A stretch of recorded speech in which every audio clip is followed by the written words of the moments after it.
There are several things to keep in mind as you participate in this SDI module. Number one, the intended outcome of specially designed instruction, or SDI, is to enhance skills and improve performance.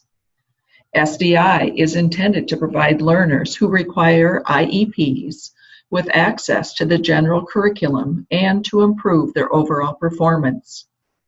Iowa Administrative Code states that SDI must assist the learner to, quote, meet the educational standards within the jurisdiction of the public agency that apply to all learners, unquote.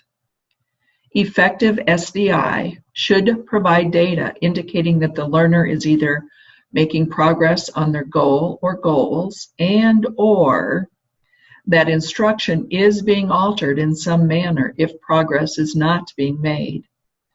SDI is not effective unless these practices are in place. Number two, specially designed instruction is more than just a teacher providing quality instruction. SDI originates with a diagnosis phase, followed by an instructional design phase, which leads to the delivery of instruction. Each of these three phases is dependent on the others. A fourth aspect of effective specially designed instruction must also be present: support for learner engagement. Each component must be integrated with the others so that there is a coordinated approach to effective instruction. Finally, each phase is necessary but not sufficient in and of itself to provide effective SDI.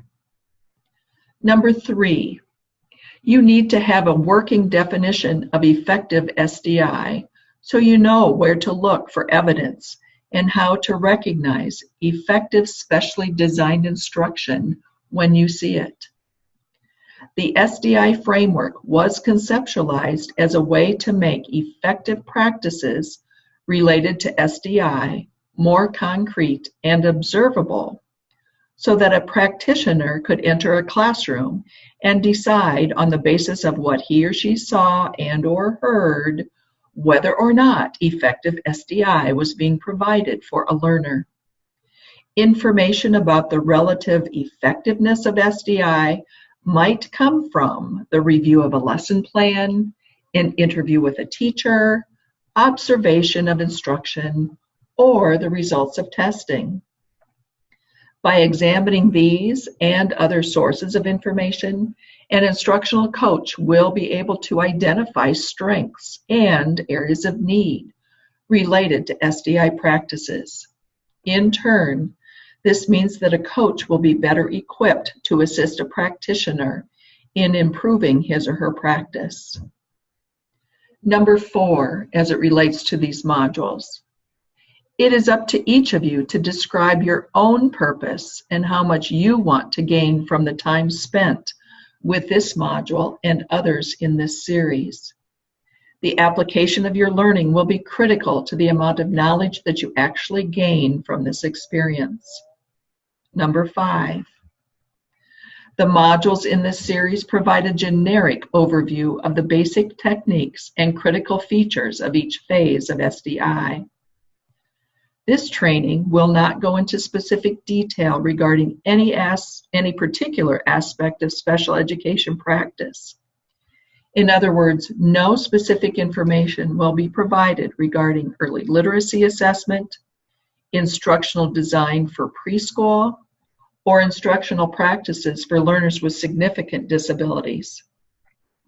Depending on the strand you have chosen, you will receive more information about specific practices related to K-8 literacy, preschool, significant disabilities, assistive technology, and family partnerships through additional training in those strands. Lastly, number six, you may want to consider collaborating with one or more colleagues. We will talk about collaboration in greater detail in just a moment, but you are encouraged to begin thinking about it. The content of this module is more difficult to implement than the content of Module 1, and working with a partner may be very valuable. Please keep these things in mind as you continue your learning in this module.